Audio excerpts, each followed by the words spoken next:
পুলিশের সহায়তা নিন, ট্রাফিক পুলিশের সহায়তা নিতে পারেন। রাস্তা পারাপারে জেব্রা ক্রসিং থাকলে সেটা ব্যবহার করতে পারেন। পরীক্ষা কেন্দ্রের আশেপাশে অযাচিত পার্কিং না করে অন্যান্য অভিভাবক এবং পরীক্ষার্থীদের ব্যবহৃত যানবাহন পরীক্ষা কেন্দ্র হতে দূরবর্তী নিরাপত্তা স্থানে পার্কিং করার জন্য অনুরোধ করা হলো। পরীক্ষার্থী এবং অভিভাবকগণ পরীক্ষা কেন্দ্রের সামনে সড়কে দাঁড়িয়ে গেলে অন্যান্য যানবাহন চলাচলে প্রতিবন্ধকতা সৃষ্টি, এতে অন্য পরীক্ষার্থীদের চলাচলে ব্যাঘাত করতে পারে। এজন্য অন্যান্য পরীক্ষার্থীদের পরীক্ষা কেন্দ্রে পৌঁছাতে দেরি হতে পারে। তাই পরীক্ষার্থী এবং অভিভাবকগণকে কেন্দ্রের সম্মুখে প্রধান গেটে এবং রাস্তায় না দিয়ে ফুটপাতে দাঁড়ানোর জন্য বিশেষভাবে অনুরোধ করা হলো। পরীক্ষা কেন্দ্রের সামনে আড্ডা দেওয়া থেকে বিরত থাকুন। অযাচিত ভাবে কথাবার্তা বলা বা আড্ডা দেওয়া থেকে বিরত থাকতে হবে। এবং গত 1 বছরে আপনারা জানেন ঢাকা মহানগরীতে আপনার যোগাযোগ ব্যবস্থার প্রভূত উন্নতি সাধিত হয়েছে। এখানে metro rail, elevated expressway Dhaka মহানগরীর ট্রাফিক ব্যবস্থায় উল্লেখযোগ্য অবদান রেখেছে।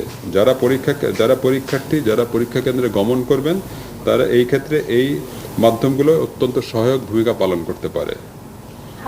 ঢাকা মেট্রোপলিটন পুলিশের ট্রাফিক বিভাগের প্রতিটি জোন কর্তৃক আলাদা আলাদা কুইক রেসপন্স টিম গঠন করার জন্য বিশেষভাবে আদেশ দেওয়া হয়েছে এবং আলাদা ট্রাফিক পরিকল্পনা গ্রহণ করা হয়েছে। আপনারা জানেন অনেক সময় অনেক পরীক্ষার্থীর পরীক্ষা কেন্দ্রে যেতে দেরি হতে পারে, পরীক্ষার অনেক সময় পথ ভুল করতে পারে, আবাসজনিত কারণে পরীক্ষা কেন্দ্রে কোনো কারণে হয়তো যাওয়া না, যে অনেক সময় ওয়ালটন এসিতে ইনস্টলেশন একদম ফ্রি। যাওয়ার পথে কোনো বাধা আসতে পারে, সেই ক্ষেত্রে আমাদের বিভিন্ন জায়গায় কুইক রেসপন্স টিম থাকবে।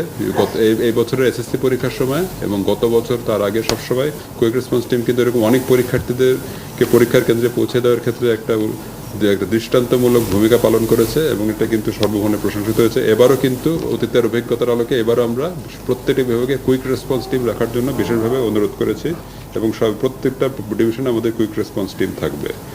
বর্তমানে বর্ষাকাল চলমান, তাই অবশ্যই পরীক্ষা কেন্দ্রে আবহাওয়ার কথা বিবেচনা করে ছাতা, রেইনকোট বা বৃষ্টি হতে রক্ষার জন্য প্রয়োজনীয় সরঞ্জামাদি সাথে নিয়ে বাসা হতে বের হওয়ার জন্য বিশেষভাবে অনুরোধ করা হলো। এরও বাইরে আপনারা জানেন যে আমাদের 999 আছে। যদি কোনো পরীক্ষার্থী মনে করে যে তার আসন্ন সহযোগিতা প্রয়োজন, যে তার পরীক্ষা কেন্দ্রে যাওয়ার জন্য বিশেষ হেল্প প্রয়োজন, তাইলে অবশ্যই জরুরি প্রয়োজনে 999-এ ফোন করতে পারেন। আমি শেষে যে কথাটা বলেছিলাম, আমাদের 80টার মতো কেন্দ্র আছে। প্রত্যেকটা লালবাগে মনে হয় 13টা আছে, মিরপুরে 15টা আছে, টোটাল 80টা আছে।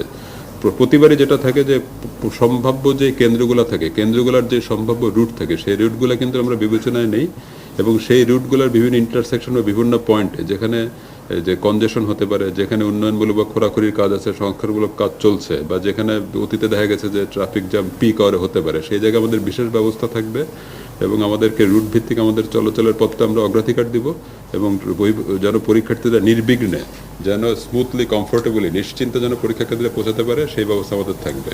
আর ব্যাটারিজাত রিক্সার যে ব্যাপারটা বলেছেন, ব্যাটারিজাত রিক্সার যে বিষয়টা, আমাদের যে স্ট্যান্ডস ছিল, আমরা সেই স্ট্যান্ডসে আছি, অর্থাৎ মেইন রোডে এবং মেইন ফিডার রোডে ব্যাটারিজাত রিক্সার আসার ক্ষেত্রে আমরা নিরুৎসাহিত করি এবং এখানে ব্যাটারিজাত রিক্সা যদি আমাদের বোধগম্য হয় বা আমাদের দৃষ্টিগোচর হয়, তাহলে কিন্তু আগে যেরকম ডাম্পিং করা হতো বা আগে আইনানুগ যে ব্যবস্থাগুলো গ্রহণ করা হতো, আমাদের সেই ব্যবস্থা বহাল থাকবে এবং সেই ব্যবস্থায় আমরা অব্যাহত রাখবো। এগুলা প্রত্যেকটা ডিভিশনে আমাদের কুইক রেসপন্স টিম থাকবে। যেখানে পরীক্ষা কেন্দ্র বেশি থাকবে, যেখানে ছাত্রছাত্রীর সংখ্যা বেশি হতে পারে, সেখানে রেসপন্স টিমটা বেশি থাকবে। এটা বিভিন্ন রুটে থাকবে। ওই রুটগুলোতে যেন যখন পরীক্ষার্থীরা সার্টেনলি রুট ফলো করবে, রুট ফলো করার সময় যখন বিভিন্ন কেন্দ্রে যখন পরীক্ষার্থীরা কোনো বিপদে পড়ে বা যদি তাদের সহযোগিতা প্রয়োজন হয়, তখন কুইক রেসপন্স টিমের সাথে সাথে তাদেরকে অ্যাড্রেস করতে পারে। আমাদের পজিশনগুলো জানা আছে, আমাদের কোন কোন ইন্টারসেকশনে কোন কোন পয়েন্টে এই ঝামেলাগুলো হতে পারে, সেখানে কুইক রেসপন্স টিমগুলো সজাগ থাকবে। এটা সিচুয়েশনাল অ্যাপ্রোচ। এটা প্রথমে আমাদের প্রত্যেক ডিভিশনে একাধিক থাকবে, 3-4টা করে থাকবে এবং তারপর যদি প্রয়োজন হয় তাহলে এটা আমরা বাড়তেও পারে, কমতেও পারে। আপনারা জানেন প্রথমে কম্পালসারি পরীক্ষা হয়। কম্পালসারি পরীক্ষার ক্ষেত্রে কিন্তু আপনার ক্যান্ডিডেটের সংখ্যা বেশি পায়, কিন্তু পরে যখন আপনার অপশনাল সাবজেক্টের পরীক্ষাগুলো শুরু হয় তখন কিন্তু ক্যান্ডিডেটের সংখ্যা কমে যায়। তো আপনার এটা আপ ডাউন করবে। আর তারপর ডিসি, সংশ্লিষ্ট ডিভিশনে যে ডিসি আছে, ওনারা স্টাডি করে দেখবে, তারপর যদি মনে করে যে টিম বাড়াতে হবে, কমাতে, তারা অ্যাকর্ডিংলি ব্যবস্থা নেবে। আমি মনে হয় তোমারে ভালোবাসি, মনে হয় না, আসলেই ভালোবাসি।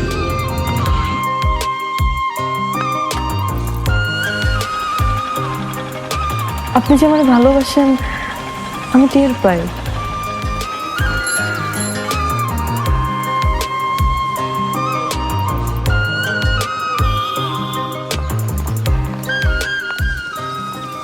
বাম পাশে যে ব্যথাটা হয় ওই ব্যথাটার কাছে প্রশ্ন করে দেখো না ভালোবাসো কিনা।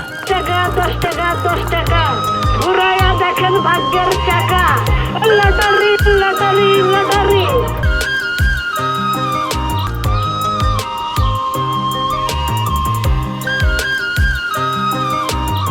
আপনি না চোখের যন্ত্রণা বুঝতে পারেন, বুঝে নেন।